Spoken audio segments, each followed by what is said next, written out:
Namaste dear viewers to this national webinar series on Yoga Ramayana Vishwa Kosha history. I am pleased to have this series on Sangeeta Ramayana, our journey to Sangeeta Ramayana by Mrs. Bhavana Pradyumna. Mrs. Bhavana Pradyumna is an accomplished Carnatic musician and a Bharatnatyam dancer. She is the president of Carnatic Conservatory of Paris at France and has set a record of introducing Indian music and dance in French Conservatory. Being an All India Radio artist, she provides vocal support to various dance forms. She has been awarded with Youth Icon by South India Women Achievers Award, Global Achievers Award 2020, Bharat Gaurav Puraskar 2021. In today's session, let us listen to her and enjoy Balakanda.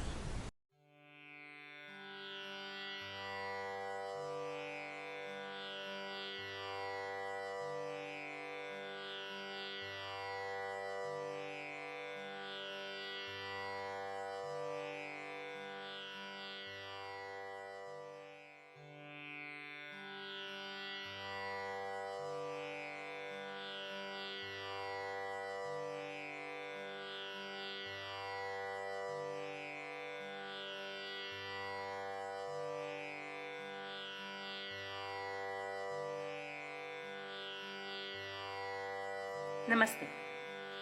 I am Bhavana Pradyumna, a Carnatic vocalist and a Bharatanatyam dancer. I am the founder president of Carnatic Conservatory of Paris, based out of France. I will be presenting Sangeeta Ramayana. With the basis of Valmiki's Ramayana and Swati Tirunal's Bhavayami Raghuravam, which has 6 different verses, which I will be explaining later. Each verse would speak about a kanda. I will be interweaving this with many other compositions in Carnatic ragas, Carnatic music, which is the music from the Vedas, which has its roots from Samaveda. Sangeeta Ramayana.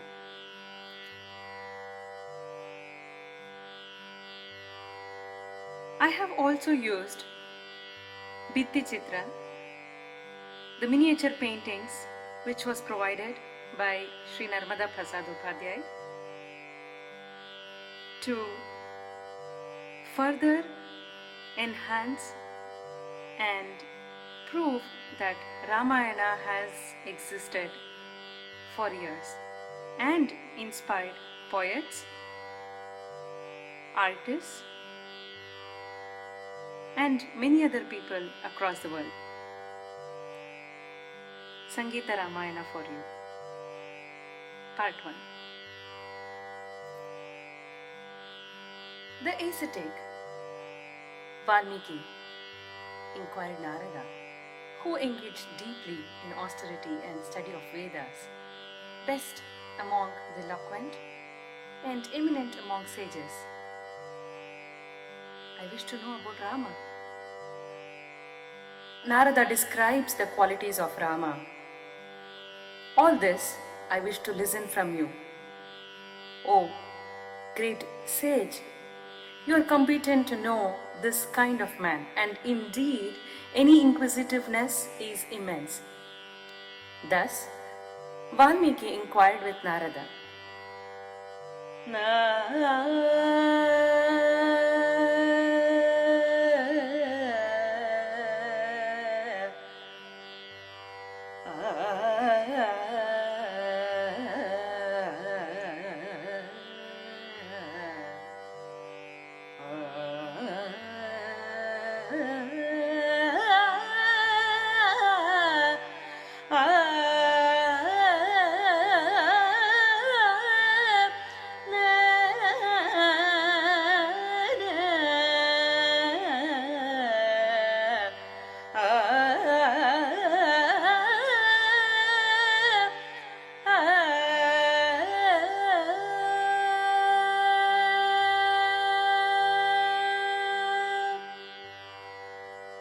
तपस्वाध्यायनिरतं तपस्वी वाग्विदावरम्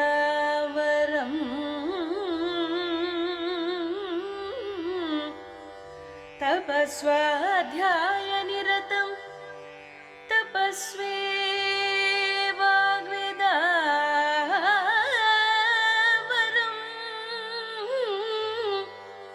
नारदं परिपप्रच्छ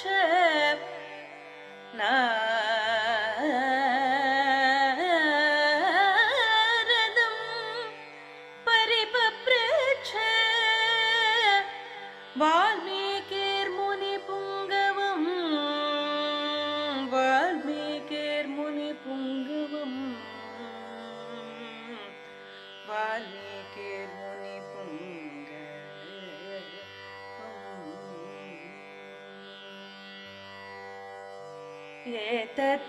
एतत्तिच्छामि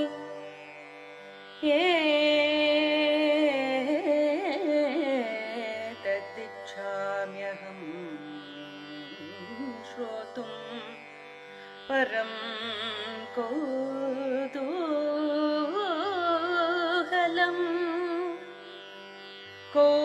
कौतूहलं हि मे महर्षे त्वं समर्थोऽसि ज्ञातुमेवं विधं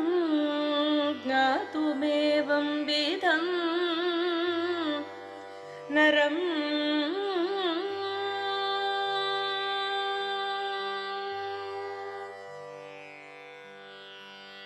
The 19th century poet Achyutadasa describes Rama exactly how Valmiki had described through his Ramayana. I will be singing this in Ragamalika. Ramam ghanashyamam gunadhamam brahmyanamam क्षेमं मुखसोमं रिपुभीमं चित्तकामं भजे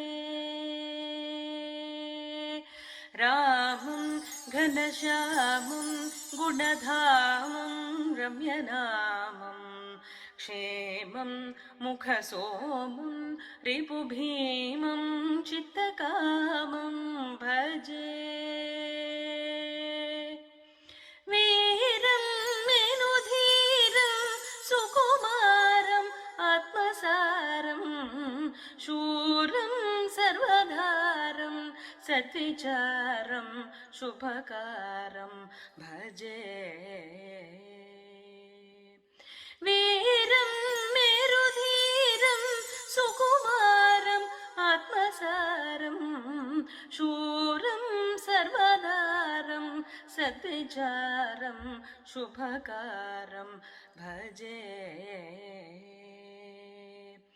ध्यानं चित्तलीनं श्रुतिमानं दयस्थानं ज्ञानं स्वयं भानुं कामधेनुं श्रुतिमानं भजे ध्यानं चित्तलीनं श्रुतिमानं दयस्थानं ज्ञानं स्वयं भानुं कामधेनुं श्रुतिमानं भजे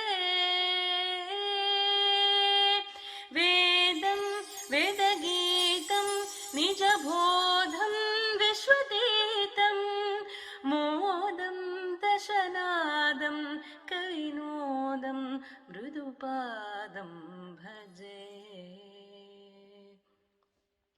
वेदं वेदगीतं निजबोधं विश्वतीतं मोदं दशनादं कविनोदं मृदुपादं भजे श्रीशं श्रीनिवासं मन्दहासं चिद्विलासं भासं चित्तहासं अच्युतेशं भवनाशं भजे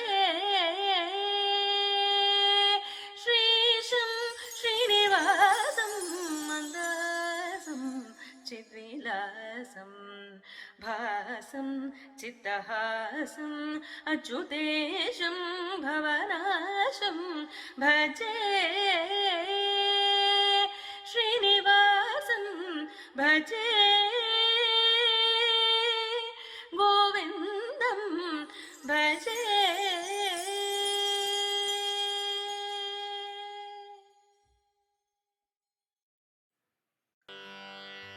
Rama is born, and it's a joyous occasion.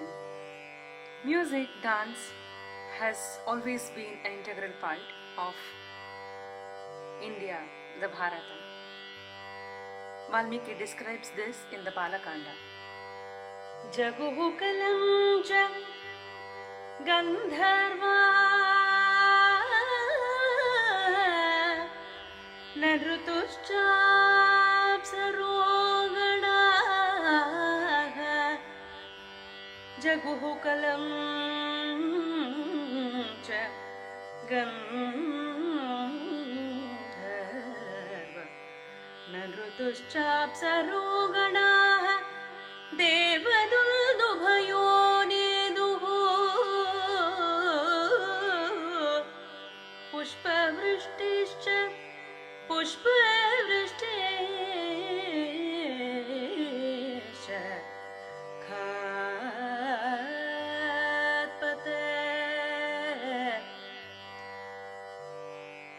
उत्सवश्च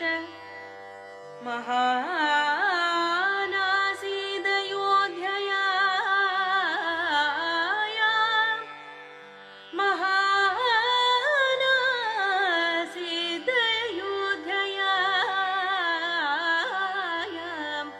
जनाकुलः जनाकुलः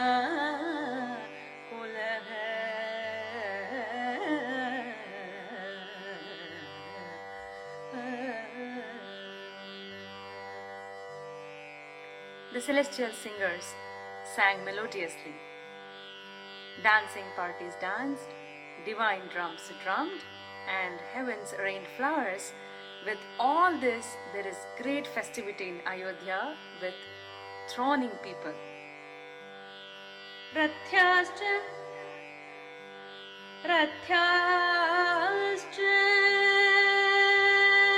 janasambadha natana nartaka sankulaha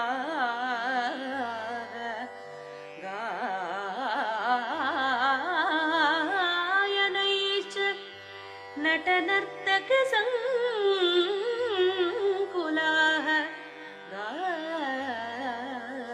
गायनैश्च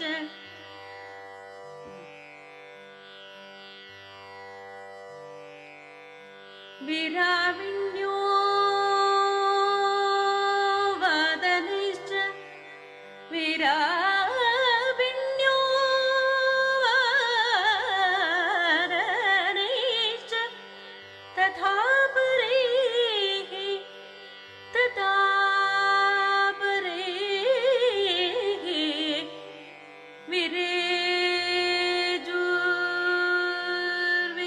विरेजुर्विपुलास्तत्र सर्वरत्नसमन्विताः सर्वरत्नसमन्विताः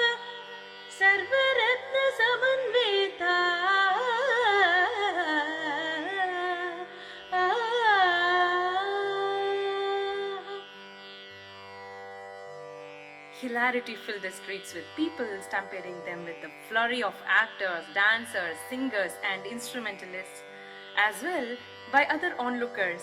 And there on the streets widely strewn are all the kinds of gems appreciating the artist.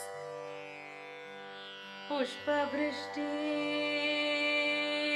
mahatya Pushpa vrishti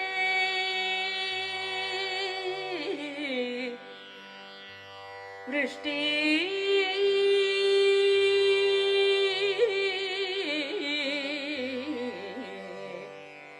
पुष्पवृष्टि महत्यासीत् पुष्पवृष्टिर्महत्यासीत् देव दुन्दु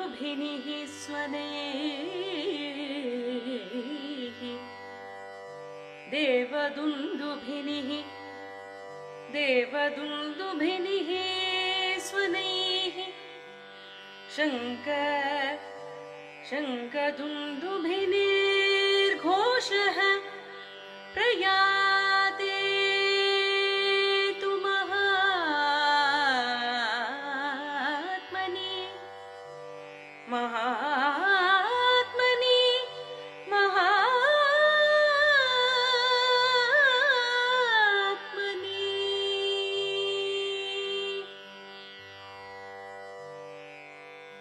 When the great soul Rama forged ahead there occurred an abounding downpour of flowers with the booming of divine drums, together with the boom and blare of drums and conch shells of Ayodhya. Bhavayami Raghuramam. Bhavayami Raghuramam is a soul-stirring Ragamalika epitomizing the entire story of the epic Ramayana. This beautiful song in chaste Sanskritam was originally composed by Maharaja Swati Tirunal as a kriti in the single ragam Saveri and set to Rupakatalam. After more than 100 years, it was recently carved out as a Ragamalika with built-in chittaswarams by the doyen of Carnatic music, Shammangudi Srinivasa Iyer. I meditate upon the delightful, gracious and virtuous Lord Rama of the Raghu dynasty, who, playing at his divine play, bestows happiness to others with just a glance. Bhavayami Raghuramam.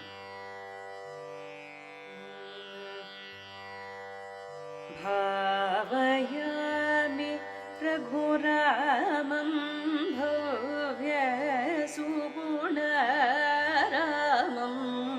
Bhavayami Raghuramam bhavya sugunaramam. Bhavayami Raghuramam bhavya sugunaramam. Bhavayami Raghuramam.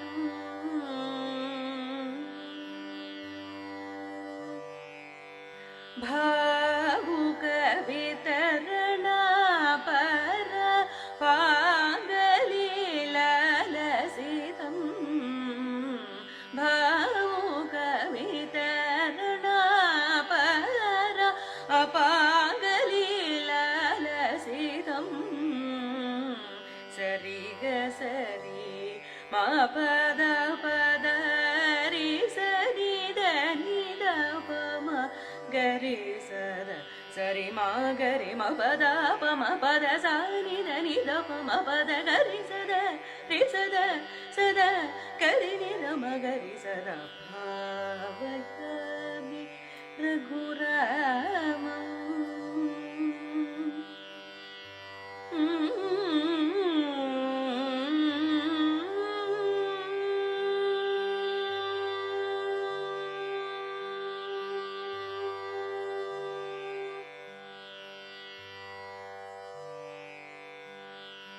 And the beauty of this composition is there are 6 segments sung in different ragas, which I will be explaining appropriately with the Mangala Raga Madhyamati, which would end. And each of these charanams describe one kanda. Each of these 6 charanas describes one kanda corresponding to the Valmiki's version of Ramayana. So these are respectively the Bala Kanda, Ayodhya Kanda, Aranya Kanda, Kishkinda Kanda, Sundara Kanda and Yuddha Kanda. The author has packed the material of 24,000 shlokas in Valmiki Ramayana in just 6 charanas. 6 charanam lines, different lines. Hence, as one can see, many of the phrases employed in the charana segment are very long and winding, since each phrase accommodates an episode in the epic of Ramayana in a very condensed form. I will be selecting each kandam and then interspersing them with different other compositions of the many composers from India who have immensely contributed to the development of music and towards the propagation of Ramayana. Bhavayami Raghuramam Bhavya Sugunaramam Dinakaranmaya Tilakam Divyagadhi Sutasavana Sutasavana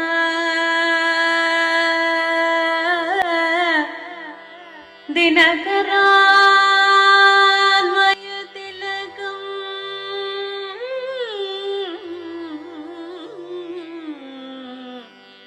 Divyagadhi Sutasavana Dinakaranmaya Tilakam Divyagadhi Sutasavana.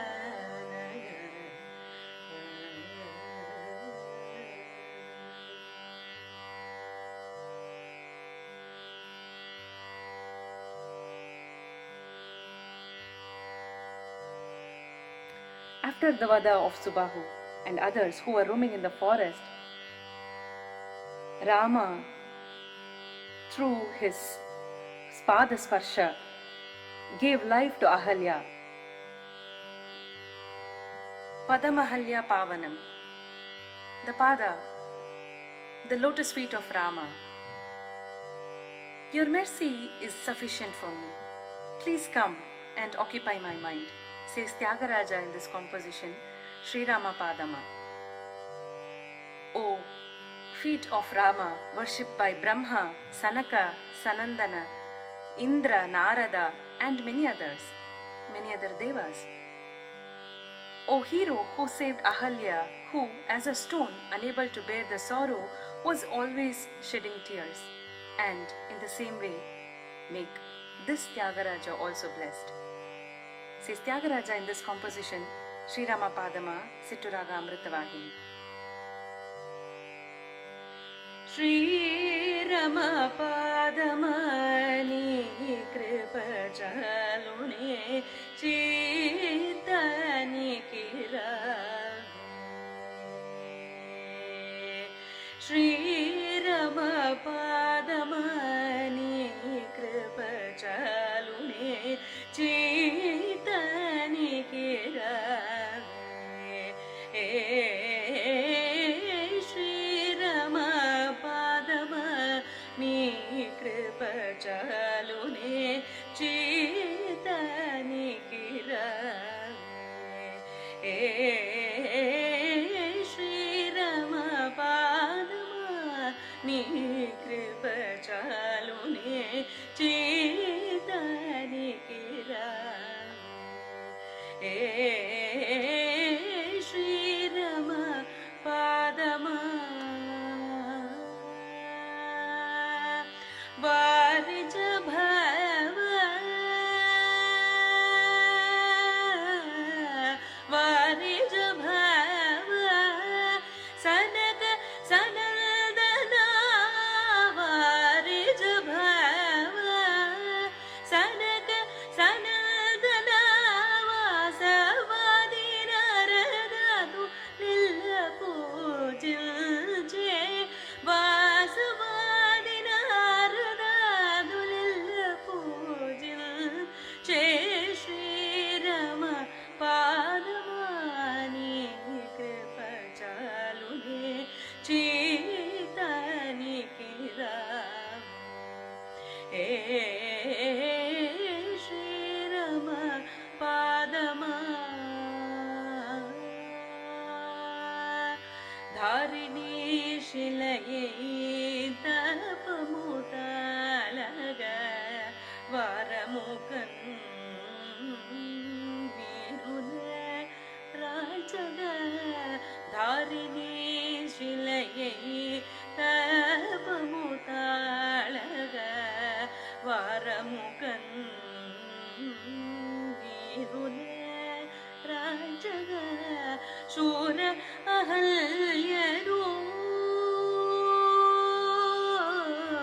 ಶೂರ ಅಹಲ್ಯನು ಜೂಜಿ ಬ್ರೋಚಿತಿವೆ ಶೂರ ಅಹಲ್ಯನು ಜೂಜಿ ಬ್ರೋಚಿತಿವೆ ಶೂರ ಅಹಲ್ಯನು ಜೂಜಿ ಬ್ರೋಚಿತಿವೆ ಆ ರೀತಿ ಧನ್ಯೂ ಸೇಯವೆ ತ್ಯಾಗರಾಜ ಗೇಯಮ ಆ ರೀತಿ ಧನ್ಯೂ ಸೇಯವೆ ತ್ಯಾಗರಾಜ ಗೇಯಮ ಶ್ರೀರಮ ಪಾದಮ ನೀ ಕೃಪ ಚಾಲುನೆ ಚೇತನಿಕಿರ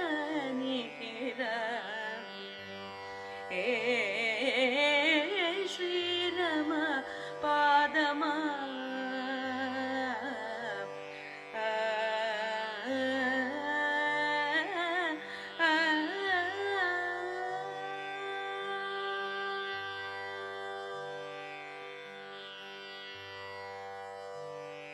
After Ahalya Shapa Vimochana, Vishwamitra brings the brothers to this beautiful city, Mithila. Arunachala Kavirayar, in this composition, Yaro Ivar Yaro, set to Raga Bhairavi, gives a prelude. As the three of them were walking the streets of Mithila, Sita appeared in front of the balcony with her friends. Rama looked up at her from the street level. He thought that the maiden who attracted his attention on the balcony was none other than Goddess Mahalakshmi, who came up during the churning of the Milky Ocean. Then his mind started thinking about how she showed up there. Arunachala Kavirayar gives the lyrics to express Rama's thoughts. The title says, Rama is wondering who this maiden Sita might be.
என்ன பேரோ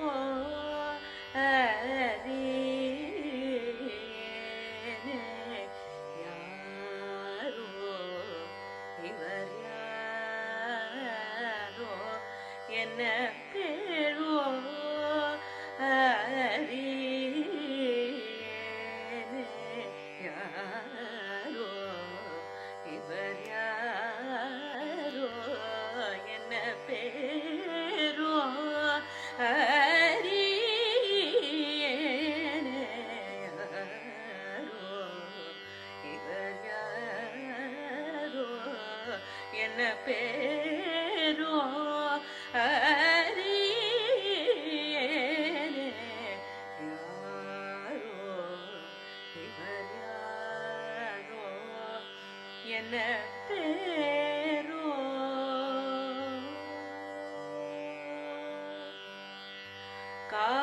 காருலாவும் ஷீருலாவும் மிதிலையில் காருலாவும் ஷீருலாவும் மிதிலையில் கருலாவும் ஷீருலாவும் மிதிலையில் கருலாவும் ஷீருலாவும் மிதிலையில் கண்ணே மாடம் தனில் முன்னே நின்றவர் கருலாவும் ஷீருலாவும் மிதிலையில் கண்ணே மாடம் தனில் முன்னே நின்றவர் யாரோ இவர் இவர் யாரோ என்ன பேரோ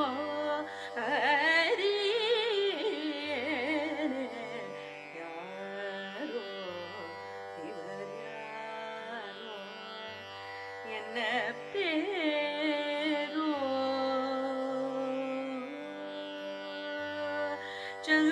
சந்திரபிம்ப முகமலராலே என்னை தானே பார்க்கிறார் ஒரு காலே சந்திரபிம்ப முகமலராலே என்னை தானே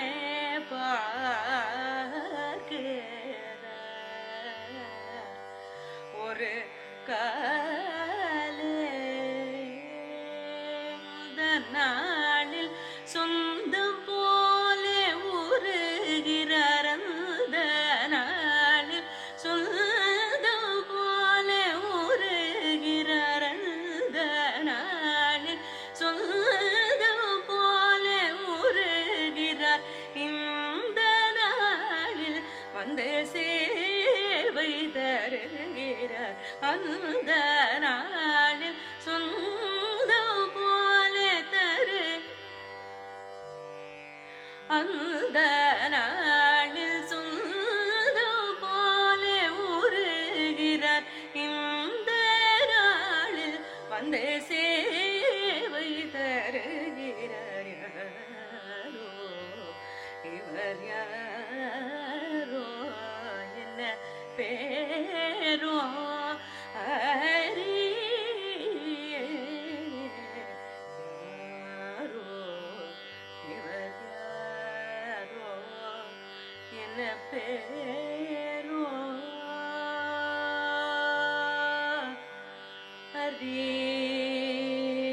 அறியேனே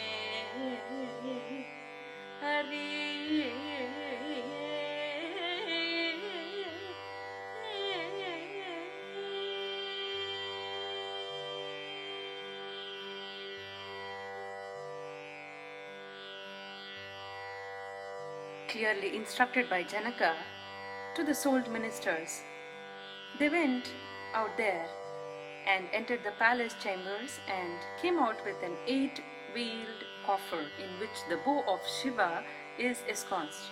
And those ministers got it tugged by 5,000 tall men of illimitable energy, who somehow tugged it very difficultly.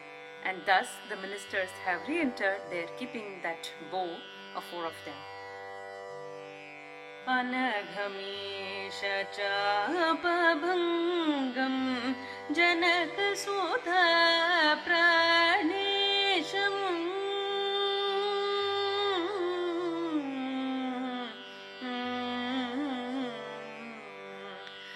अनघमीश चापभङ्गं जनकसुता प्राणेशम् अनघमीश चापभङ्गम् अनघमीश चापभङ्गम् अनघमीश चापभङ्गम् अनघमीश चापभङ्गम् अनघमीश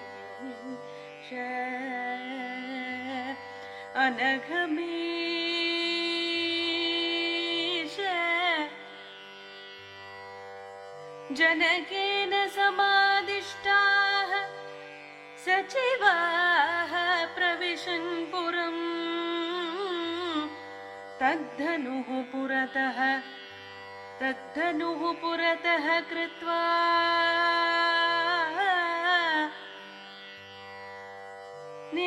निर्जग्मुरमितौ जसः नृणां शतानि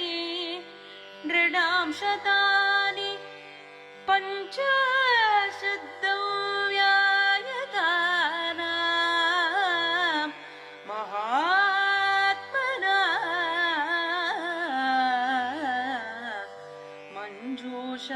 अष्टचक्रां मञ्जूषामष्टचक्रां तां समूहुस्ते कथं चद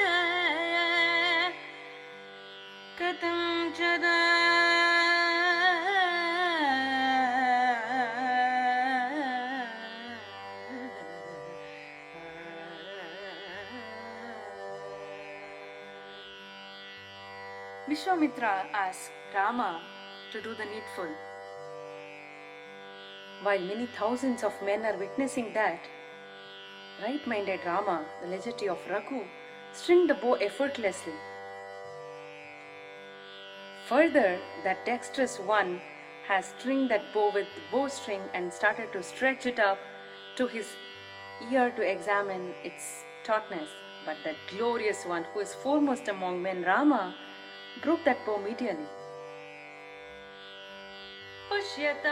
Pushyatam risahasranam bahunam raghunandanah आरोपयत्स धर्मात्मा सलिलमिव तदनुः आरोपयत्स धर्मात्मा सलिलमिव तद्धनुः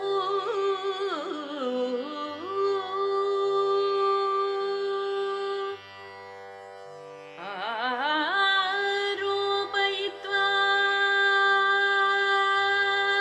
मोर्वीं च पूरयामास वीर्यवान् आरोपयित्वा मोर्वीं च पूरयामास वीर्यवान् तद्बभञ्ज धनुर्मध्ये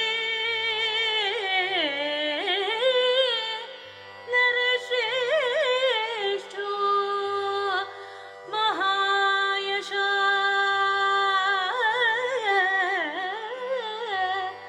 महायशाः तद्बभञ्ज धनुर्मध्ये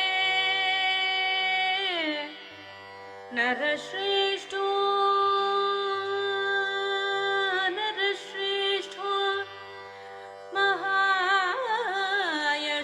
महायशाः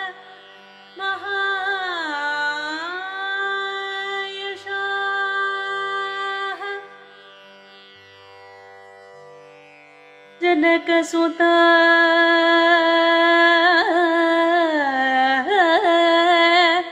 जनकसुता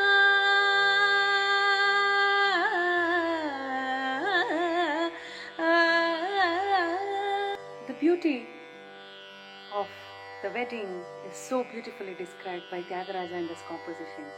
It's the time for wedding, Rama and Sita Kalyana. Sita Kalyana Vaibhogame Rama Kalyana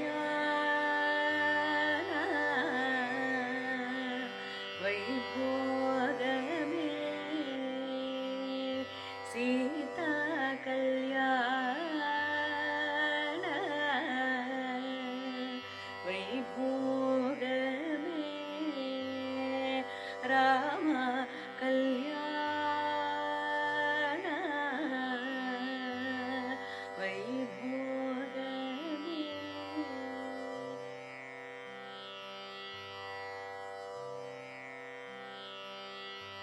भक्तजन परिपाल भरित शरजाल भुक्ति मुक्ति दलील भूदेव पाल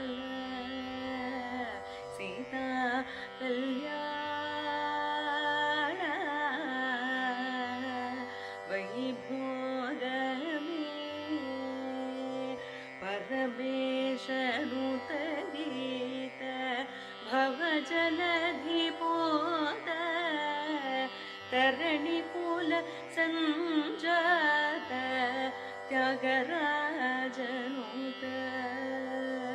सीता कल्याण वैभोगमे राम कल्याण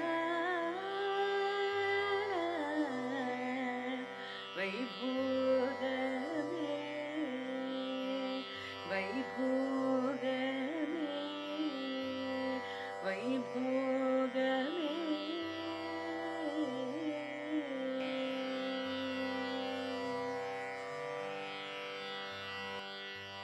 अनघमेश चापभङ्गं जनकसुता प्राणेशं घनकुपितभृगुरामं गर्वहरामिह साकेतं घनकुपितभृगुरामं गर्वहरामिह साकेतं मागसानिद निसारिगमनिदम गरिगमपगरिस निधनि सरिगमनिधनि पदनि सनिधनि सरिगमगसनि गरिसद निसद सद गरिनिगमगरिसद भावयामि रघुरामम्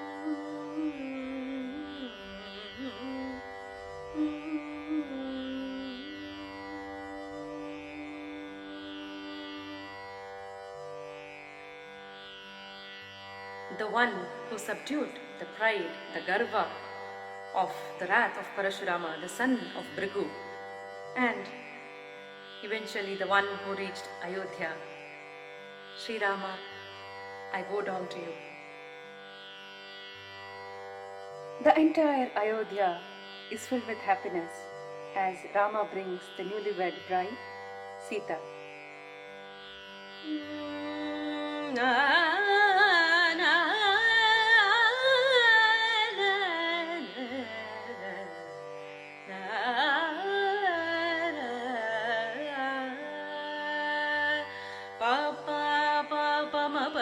Magari pa magari gari sari ma pa ma pa ta pa pa pa ma pa ta pa magari re pa magari gari sari ma pa ma pa chodayamasatam sena jagama shuttha puri chodayamasatam sena jagama shuttha puri pataka dhvajini ramyam turya पताकध्वजिनीं रम्यां तूर्योदुष्टनिनादितां सिक्तराजपथां रम्यां प्रकीर्ण कुसुमोत्करां सिक्तराजपथां रम्यां प्रकीर्ण कुसुमोत्करां राजप्रवेशसुमुखैः पौरैर्मङ्गलपाणिभिः राजप्रवेशसुमुखैः पौरैर्मङ्गलपाणिभिः पौरैर्मङ्गलपाणिभिः सम्पूर्णां प्राविशद्राज जनोगैः समलङ्कृता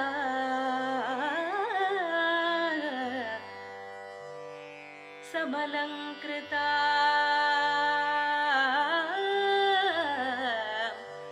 समलङ्कृता समलङ्कृता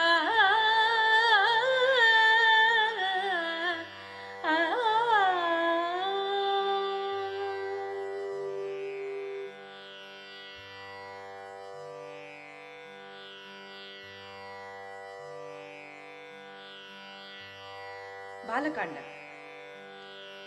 the one who is the ornament among the successors of the Solar dynasty, the one who killed the demons led by Subahu in order to protect the sacrifices of Vishwamitra, the son of Gadhi, the one who purified Ahalya from her curse, the one who broke the bow of Lord Shiva, thereby qualifying to wed Sita Devi, the daughter of Janaka, the one who is the life breath of Sita, the one who subdued the pride of the anger-filled Parashurama, and the one who reached Ayodhya. Dinakaranvayadilakam Divyagadi Sutasavana Dinakaranvayadilakam Divyagadi Sutasavana Vanarajita Subahu Mukha Padamahalya Pavanam Anagamisha Chapabhangam Janakasuta Pranesham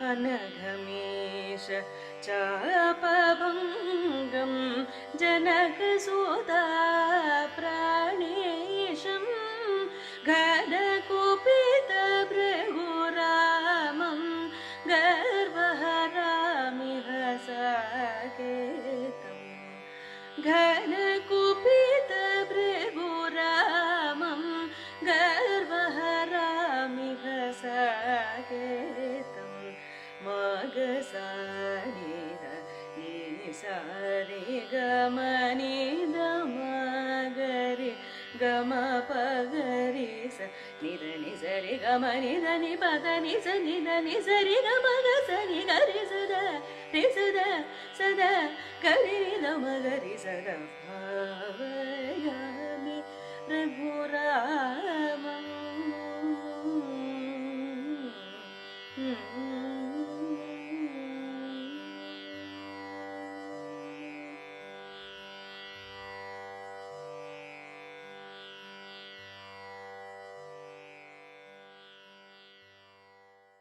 Thank you, Bhavana Pradyumna ji, for your beautiful depiction on Balakanda. Let's meet tomorrow with another Kanda.